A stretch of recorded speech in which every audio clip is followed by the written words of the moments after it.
This is an evil among all things that are done under the sun, that there is one event unto all. Yea, also the heart of the sons of men is full of evil, and madness is in their heart while they live. And after that they go to the dead. For to him that is joined to all the living there is hope. For a living dog is better than a dead lion. For the living know that they shall die, but the dead know not anything, neither have they any more a reward, for the memory of them is forgotten. Also their love and their hatred and their envy is now perished. Neither have they any more a portion forever in anything that is done under the sun. Go thy way, eat thy bread with joy, and drink thy wine with a merry heart. For God now accepteth thy works. Demonic possession has been written about in the Bible from the Old Testament to the New.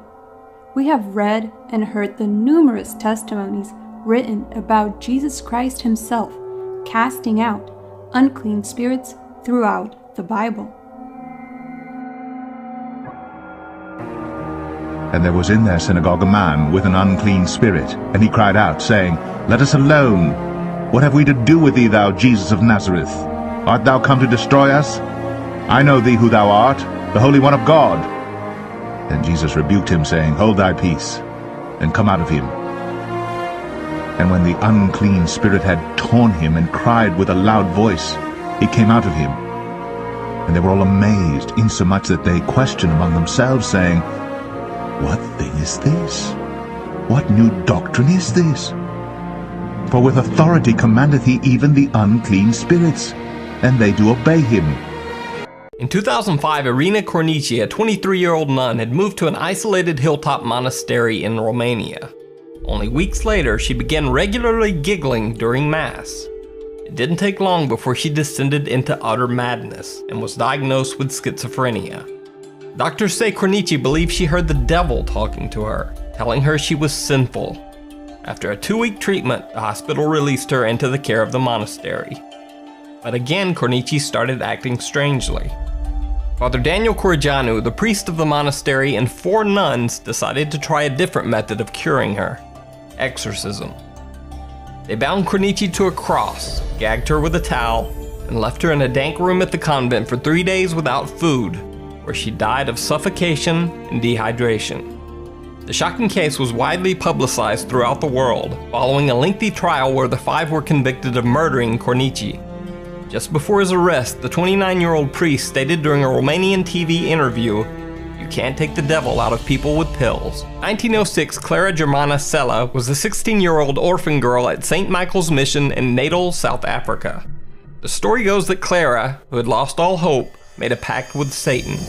She soon began exhibiting odd behavior. She spoke and understood languages that were previously unknown to her, and she demonstrated clairvoyance by revealing strangers' most intimate secrets. According to witnesses, Clara could not touch blessed objects. She also had extraordinary strength, often beating up nuns who tried to restrain her. Allegedly, during several exorcisms, she levitated 5 feet in the air, tried to strangle one of the priests, and cried out like a savage beast before finally the demon was forced out and the girl was healed. Is it mental illness or something beyond scientific explanation?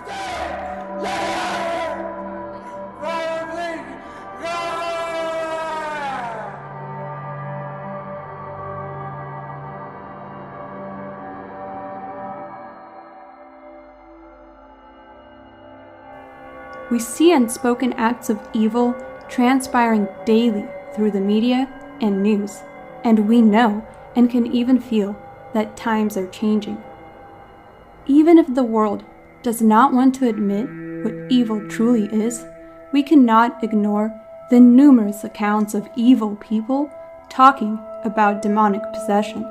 It is not their excuse, but it is a dark force that one can choose to ignore through Jesus Christ. Do you record while the bus is moving, or does it have to come to a stop? Yeah, well, sometimes they don't want to, and they're, Gaga, we can't get, the frequency's weird, and, it's sounding a little bit strange, and I'm like, if you don't get this right now, I swear to Lucifer, I swear to Lucifer, I swear to Lucifer, I swear to Lucifer. When the unclean spirit is gone out of a man, he walketh through dry places seeking rest, and finding none, he saith, I'll return unto my house whence I came out. And when he cometh, he findeth it swept and garnished. Then goeth he and taketh to him 7 other spirits, more wicked than himself, and they enter in and dwell there. And the last state of that man is worse than the first.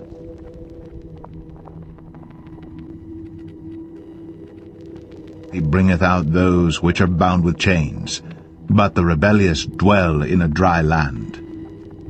Hey guys, welcome back to Clever Music. I'm Bridget Daly in Hollywood with a bizarre Gaga update. She's apparently having some wicked night terrors. Now, sources say Gaga's been having a recurring nightmare about the devil.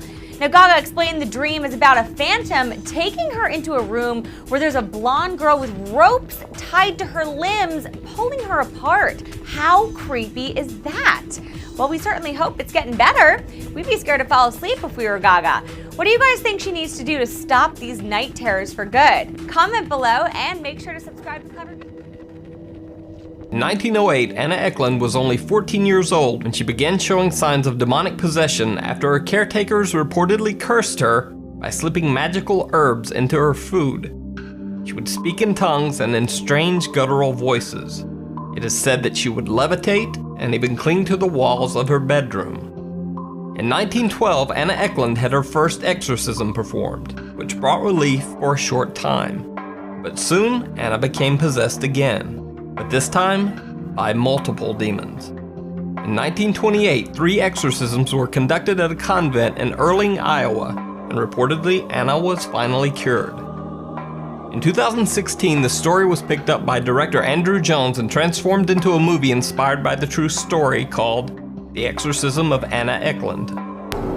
This morning, authorities describing the mind of alleged shooter Nicholas Cruz as warped and possibly demented. Law enforcement sources tell ABC News the 19-year-old gunman told investigators he heard voices in his head directing him to conduct the attack.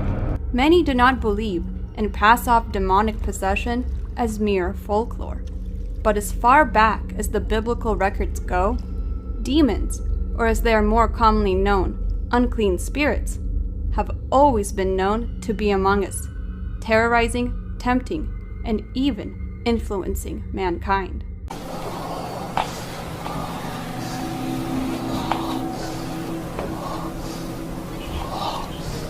Do you want to be screened for an attorney? I don't care.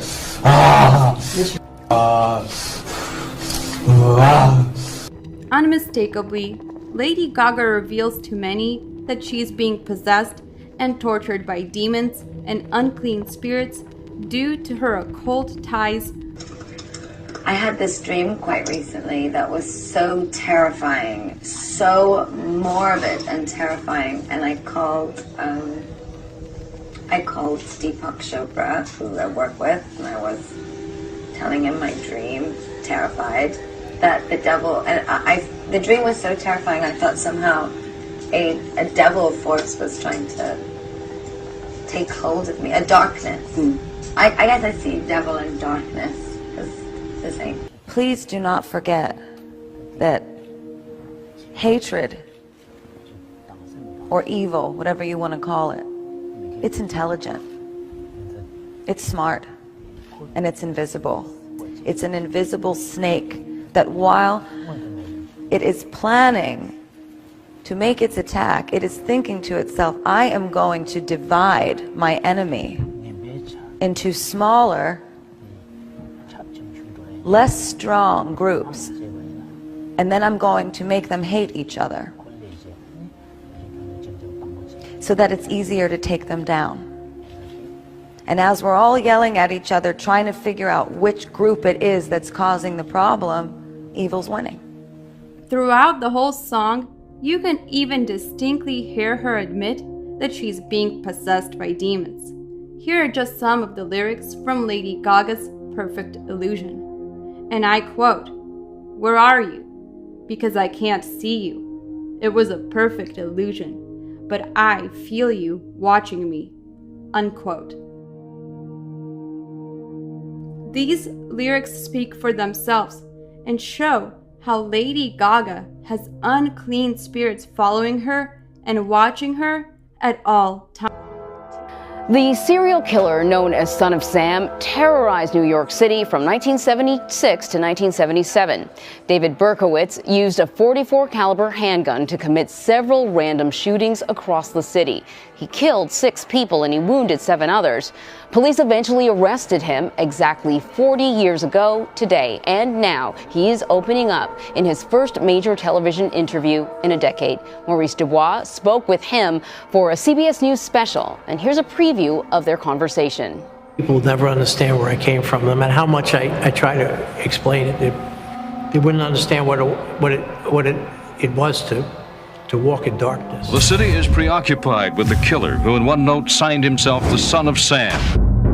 Most of the victims have been young women with shoulder-length dark brown hair who were gunned down as they sat in parked cars or walked the sidewalks of the Bronx and Queens. I ran down. By the time I got down, she was dead in the street. A special place for you? Yeah, it is. Yeah, it's a place of refuge. I've been locked up since the time of my arrest, just under 40 years. You just turned 64. Yeah, I just turned 64, yeah. What would you tell 23-year-old David Berkowitz today? Turn around before it's too late, because destruction is coming, you know. And as far as I'm concerned, that was not me. That was not me. That name, I hate that name. I despise that name. Which name? That moniker, Son of Sam. That was a demon.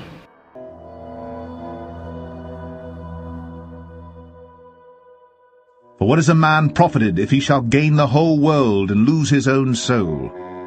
Or what shall a man give in exchange for his soul? For the Son of Man shall come in the glory of his Father with his angels, and then he shall reward every man according to his works.